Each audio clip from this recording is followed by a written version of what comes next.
What's up, my strong men and strong women? Thank you for joining me on today's video on the farmer's walk. The farmer's walk is a critical piece of being a good strongman athlete and also an essential movement for anybody to be good at if you want to be a strong, functional person. Before we get started today, my name is Steve Coyne. Thank you for joining me. Please do me a favor, click the like button down below, hit subscribe to the channel for more strongman content and all things strength in the mind, body, and soul. So when we were talking about the farmer's walk, we're going to break it up into a few pieces. We're going to talk about the pickup. We're going to talk about running with it. We're going to talk about rule sets as far as if there are turns, drops, etc., and then also just general strategies for success. Okay, now, first things first with the pickup is you want to make sure that the handles are even. So you never really know when you're going into a competition how they might be set for you. That includes training as well. So to make sure that we can do this as well as possible, make sure your handles are even. If you have side-loaded handles like this, could very simply roll away. So if you're in competition, maybe you can ask the volunteers or the staff to help put them where you want them. But if not, the onus is still on you to be your safest and strongest. So we're going to roll them right into position by our side. But what is the right position to start? So we're looking to center our body with the weight of the farmer's handles. So as you can see, the handles are always right in the center. Now, there are some variations about how high or low or how forward or back we want to put our hands. We'll get into that in a second. But use the concept of trying to be square through the center of your fist and your midfoot, the center of your foot. So if you could draw a straight line through them. Okay, think of this like a trap bar deadlift. We're not going to have our hands way forward, there while we're picking up, or our hands way back. That's where we're starting here. Okay?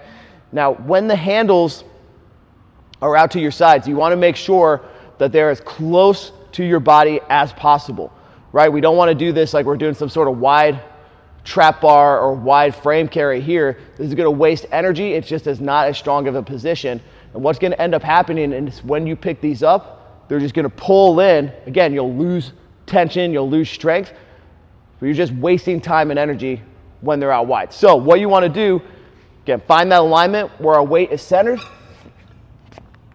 Try to get these handles as close to your body as possible. And up. Now, because this is a deadlift from the side, like a trap bar, we can have a little more of a squat pattern, so a little more knee bend versus your typical deadlift, which is just that strong hinge with your hips back. But make sure that our chest is up, that we're gripping the floor through our feet, that we're making that nice even line through our hands where we're gripping the center of the handle and lining that up with the center of our foot. Now, there are moments when you might want to grab these handles slightly further back so that the handles tip forward a little bit, and here's why. As I'm going to do this here, so I'm sliding just my hands about a quarter, maybe a half inch back from the center. As I stand up, see how they're angled slightly forward now? This is something you can use to propel you forward. So as soon as you start walking, these weights are literally pulling you forward. Now, this is a game to play and try out, but be careful because there is a blend of needing to have a good strong grip to support that position while also making sure we're not tipping the handles too far forward so they're going to hit the ground and screw up your run. This can be different depending on how heavy the handles are, whether you're going down and back, whether you're doing a turn, whether you're doing just a straightaway, but it is a useful strategy to propel you forward. Now, when you are doing farmer's walks, you do not necessarily have to start with an even foot stance, okay? So my first one, show you here that I just demoed, this is that. So let's look at that line straight through the center. That's what that looked like here. But you can also, if this is a weight you can manage and need to move quick, have a little bit of a staggered start. If you watch my video on the yoke, we talk about the same thing where you can get going and start stepping right away. But this is very important to note. If this is a heavy weight for you, you're going to have a better time making sure that you're off the ground, period, stable, and then start moving. So the staggered stance technique is really something that's better for something you know for sure you're going to be able to move with. If it's a struggle weight, something that's really at the high end of your abilities, just make sure you're getting it off the ground first and then go.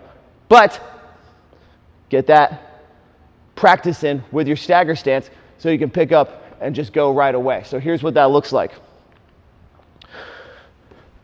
Same principles with where we want our handles. Close to our bodies, not out to the side.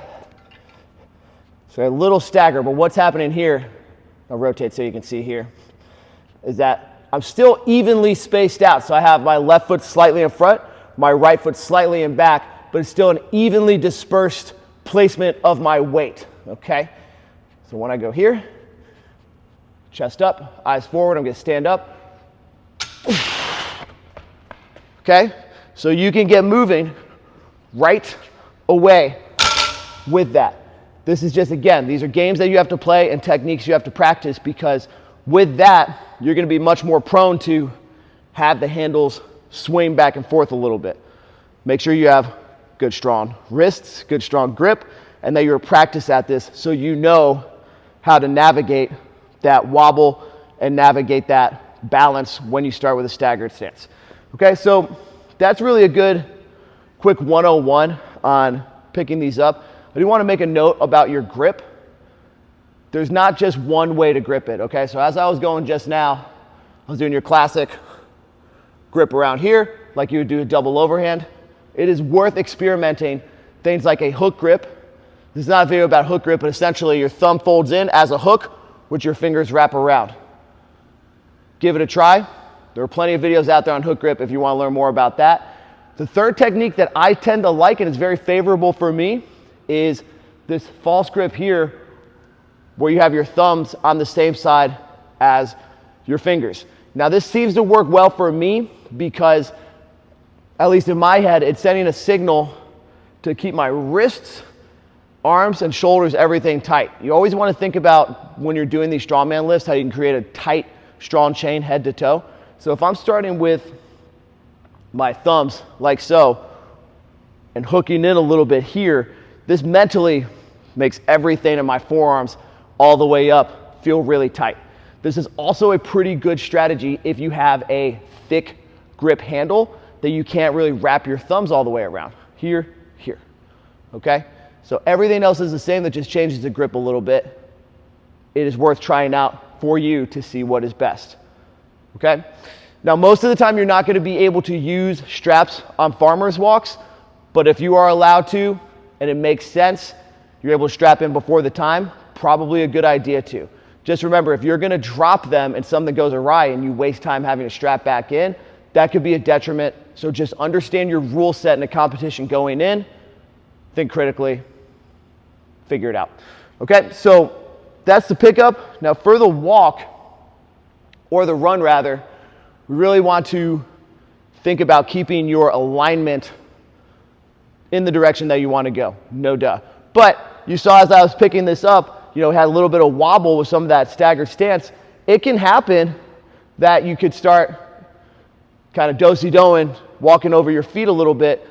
Some things that you can do to overcome that is think about your hips and your shoulders. What direction are they facing? Okay? So if you're starting to get a little wobbly or this or that, you know, hips and shoulders, not only do they need to be facing forward, but facing forward in both senses. They need to not be turning to the left or right, and they need to not be looking up or down. So if we get a little bit of that swing forward, just think hips, shoulders, towards our intended target. Okay? Think about trying to pick up speed and accelerate. The slowest part is always just breaking these off the ground and getting going. So as if we're running downhill, that's why I like this technique where the weights pull you forward. If you have your hands back just a little bit, that can help you build up speed. Now, this gets tricky if you have a rule set where there's certain things going on. So the most common rule sets are turning around a cone or an object, which I'll show you here in a second, or setting them down, turning your body around, and taking them back. Just kind of play those games when you are going about, you know, how do I minimize the time it takes to make the turn or make the transition. Let's talk about setting them down, turning your body, and going back first. Remember what I said about the pickup. We want to make sure that your handles are even. So there's got to be some sort of element of making sure that you don't just chuck them on the ground and they go all over the place. So what we're looking to do, run, drop, just set under control, as quick as you can, quick turn, boom, go. Now these are end-loaded farmer's handles. These have a very higher chance of moving out to the side. A lot of these are top-loaded, where it's a smooth, rack or handle on bottom, and the plates come on top, so it won't roll around. With those, you're much more likely to just be able to control perfectly where you want them to go, but you need to make sure that they don't slide. This is something where you got to kind of scout the surface of the competition floor before you go, because right now we're standing on like rubber mats.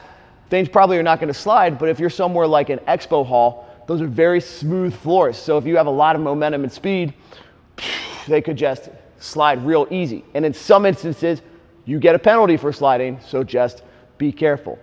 All right, so that's kind of a coverage of first one, down and back, down and back. If you're going to cross the line, drop them, turn your body around, and go back. It's really just about being focused on this. There's not too many like very sharp technical insights. You just have to be practiced and rehearsed. Okay, so I'm going to back up just a little bit, pretend like I'm crossing my line after the cone here.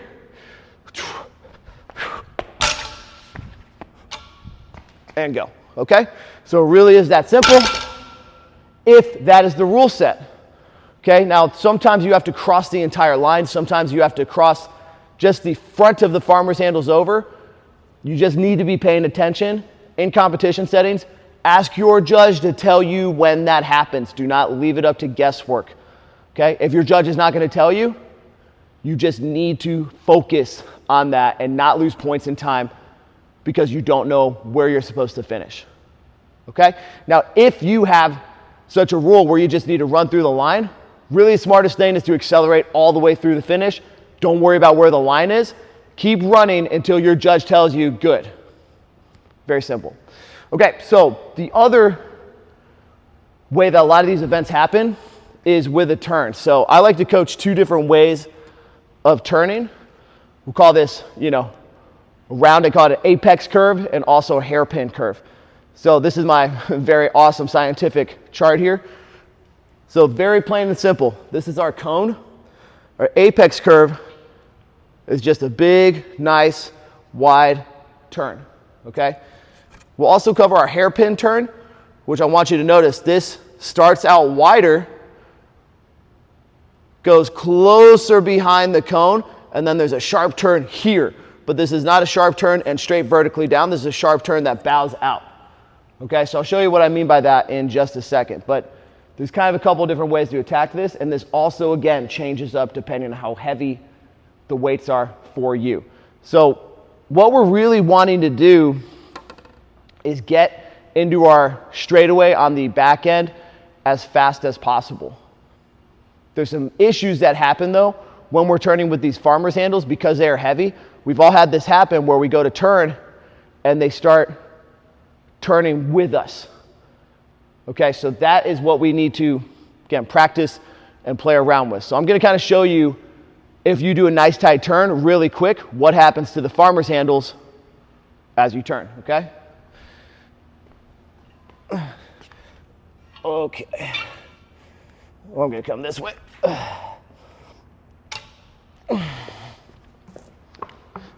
So again, this is a quick turn, and I want you to watch and see what happens to these handles as they go around the cone. Okay? See how they turn way too much. All right? And that happens. It's momentum. Okay? So this is part of the game. And referring back to what I said on your runs, shoulders and hips need to be in alignment with where you want to go. So if that happens, just try to snap back in as quick as possible. You can think of it literally just like a hip rotation to get you back in line. Now, the way to prevent that is, again, a nice big wide turn or the hairpin. So when you do a nice big wide turn, you're just kind of working gradually with the momentum of these handles. I will show you what that looks like here. So we're starting wide and turning wide. Okay? So we're coming here. Nice wide turn. A lot of distance between me and the cone. And then I can just go straight forward. Okay, so as you see there,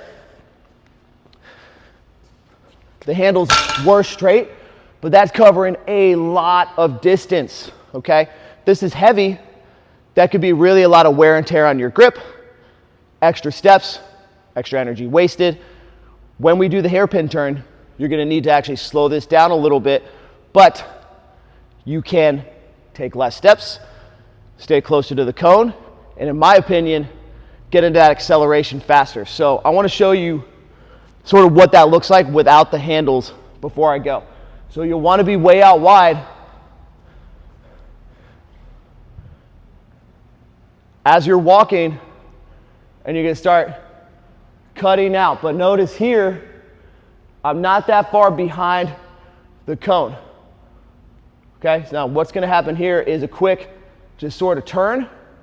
But I want you to notice I'm almost perpendicular to the cone at this point.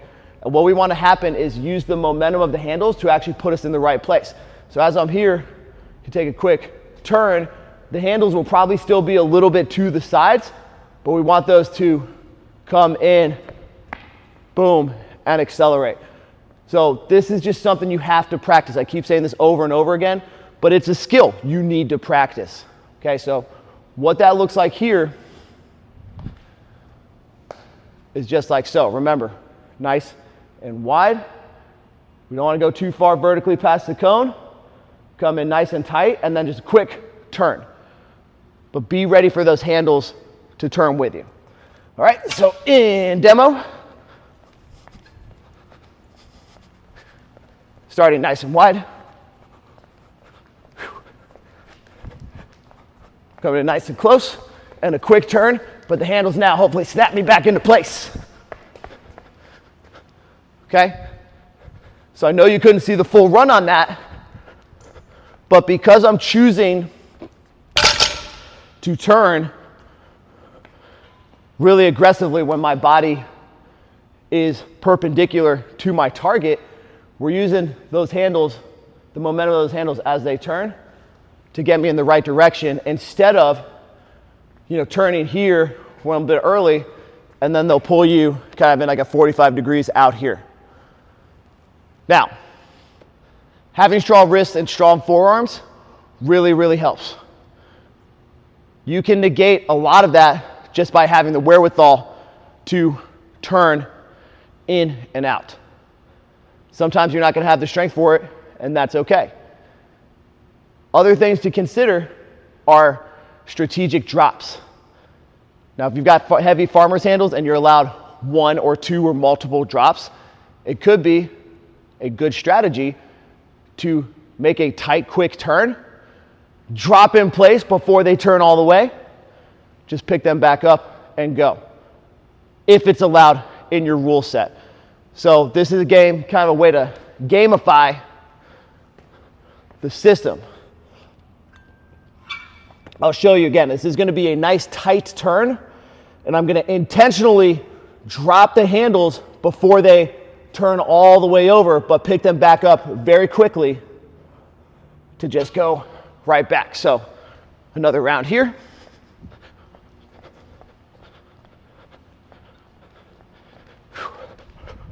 So they'll start turning here before they go all the way. Reset, boom, go. Okay, now you're gambling because again, this is competition. We're moving quick, we're moving fast. If they turn a little bit too much, you're gonna have to reset them again. So just kind of play around with those things. But it is a useful strategy if it's allowed in your rule set. Okay? Now, I cannot emphasize enough that you need to practice all of these techniques. There's just a lot going on. You can see different rule sets. but find what works for you. Now, some general strategies for success. Try to frame whatever the event's rule set is appropriately. So if you have a straightaway, which is often the case where you're just doing one length 50 feet in a row, or 50 feet in one straight line, use some good imagery such as being like an unstoppable freight train, okay, where you just have to pick up and boom, go. All right, if you're having to do turns, try to visualize yourself like one of these Formula One cars where you can have a swift, quick turn and just boom, pick up speed again, right? Frame this appropriately. Make sure that you're standing up nice and tall, always, on these. Okay, it's even worth a second. If your upper back is failing here and you're going on, you just take a second to get upright. You'll be able to take bigger steps and move faster.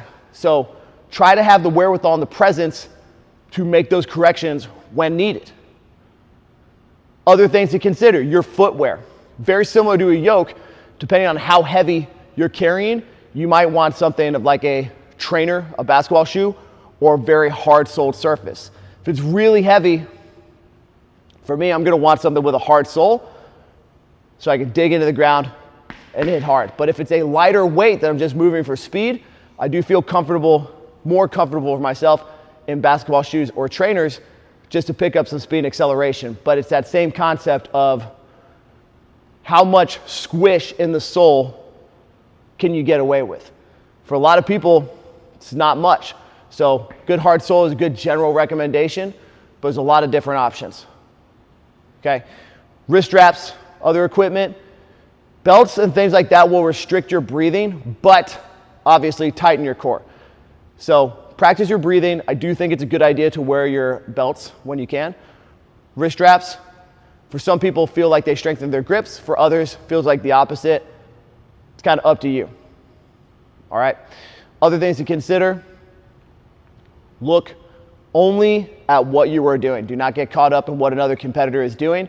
It's a good rule of thumb for any strongman event, but be focused on yourself. The last thing that you want to do is look over to another lane next to you, worry about how they're doing, change your game plan, and screw yourself up, okay? This is something you should be practiced doing, so you should know what your best strategy for success is. Stay focused on it, all right? So that is a quick overview of how to do the farmer's walk. Very simple, in my opinion. Not easy, but can be simple. So practice those turns, understand your rule set, use some good positive visualization and imagery to help you succeed. As always, train hard, train smart, and have a championship day.